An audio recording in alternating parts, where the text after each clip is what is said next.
ታዲያ በአሁኑ ወቅት በዓለም ዙሪያ ይህ ቪዲዮ እጅግ በጣም ብዙ ሰዎችን እያስለቀሰ ነው፣ መነጋገሪያ ሆኗል። እናት ለልጇ ያላት ፍቅር ሰው እንስሳ አይል። ከቀናት በፊት ነው በታይላንድ ሀገር በሚገኝ አንድ ክፍለ ሀገር ውስጥ አንድ ትልቅ የሆነች ዝሆን እናት ከ5 ዓመት ህፃን ልጇ ጋር በመሆን አስፋልት በምትሻገርበት ወቅት እጅግ በጣም ግዙፍ የሆነ መኪና ህፃን ልጇን ይገጭባታል። መግጨት ብቻ አይደለም፣ ህፃን ልጁ ከመኪናው ስር ይቀረቀራል። ይህም እጅግ በጣም አሳዛኝ የሆነው ክስተት እንግዲህ የተከሰተው በሌሊት ነበር። እንደምትመለከቱት ህፃን ልጇ ከዚህ መኪና ስር ነው የተቀረቀረው። ታዲያ እናት ዝሆን የቻለችውን ነገር ሞከረች፣ ህፃን ልጇን ከመኪናው ውስጥ ለማውጣት።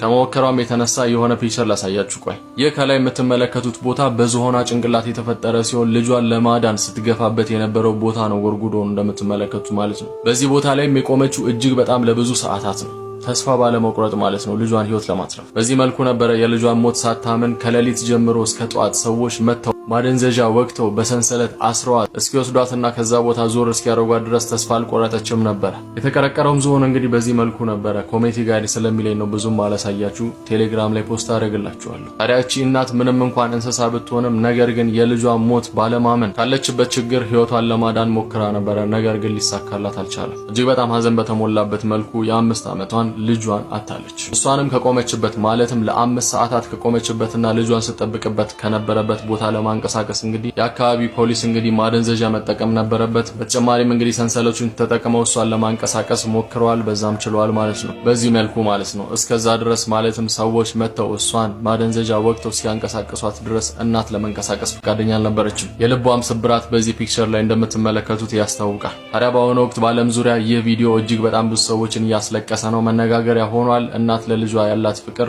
ሰው እንስሳ አይሉም። በአካባቢ የሚገኙ ፖሊሶችም እቺን ህፃን ዝሆን እንግዲህ በዚህ መልኩ አውጥተው ሊቀብሩ ችለዋል። የዚችንም ዝሆን አስክሬን ለማውጣት እንግዲህ 2 ሰዓት ፈጅቶባቸው ነበረ። እናት ዝሆንም በአሁኑ ወቅት እንግዲህ ልዩ ወደ ሆነ ማቆያ ተወስዳለች ማለት ነው። እናም በአሁኑ ወቅት ይህ የዓለማችን መነጋገሪያ ሆኗል፣ ብዙ ሰዎችን አሳዝኗል። እናት ለልጇ አባት ለልጁ እንደሚያዝነው ሁሉ እኛም ለእናትና ለአባቶቻችን ልናዝን ይገባል ብዬ አስባለሁ። ብዙዎቻችን እንደምናውቀው ከወራት በፊት ወደ ሙታን ሳማር ቅዱስ ሚካኤል ገዳም በመጓዝ በገዳም ውስጥ የሚኖሩ እናትና አባቶቻችን ኑሮ በመመልከት ብዙዎቻችን ሀዘን ገብቶን ነበረ። በእነዚህ እጅግ በጣም ጥቂት በሆኑ ወራት ውስጥ ብቻ በእናንተ ድጋፍ ምክንያት የተለያዩ ፕሮጀክት ተሰርቶ መረከብ ችሏል። ከዛ ውስጥም እንግዲህ እናቶቻችን የሚያድሩበት በዓት ነው፣ በጥሩ መልኩ ተሰርቶ ተረክቧል። እንዲሁም በገዳሙ የሚኖሩ እናትና አባቶቻችን ለመግባትና ለመውጣት ሲቸግራቸው የነበረውን የቦታውን ሁኔታ ለማስተካከል እጅግ በጣም ረጅም የሆነ ተራራ ተቆርጦ እንግዲህ ደረጃ መወጣጫ እንዲሰራላቸው ሆኗል። በተጨማሪም ወደ ገዳሙ የሚያደርሱ መንገዶች በአሁኑ ወቅት ተሰርተው ተረክበዋል። ታዲያ በአሁኑ ወቅት የአባቶቻችን በዓት ግንባታ እናንተንና እኛን እየጠበቀ ይገኛል። አባቶቻችን ያሉበት ሁኔታ እጅግ በጣም ከባድ ነው። የነሱንም የማደሪያና የበዓት ግንባታ ሰርተን እናስረክብ ዘንድ ጠይቃችኋለሁ። ለሙታን ሳማር ቅዱስ ሚካኤል አንድነት ገዳም ድጋፍና እርዳታ ማድረግ የምትፈልጉ ሰዎች በእነዚህ 2 አካውንቶች ተጠቀሙ፣ የኢትዮጵያ ንግድ ባንክና አቢሲኒያ ባንክ። በተጨማሪ እነሱን ቀጥታ ማግኘት ከፈለጋችሁ እነዚህን 2 ስልክ ቁጥሮች ደውሉላቸው።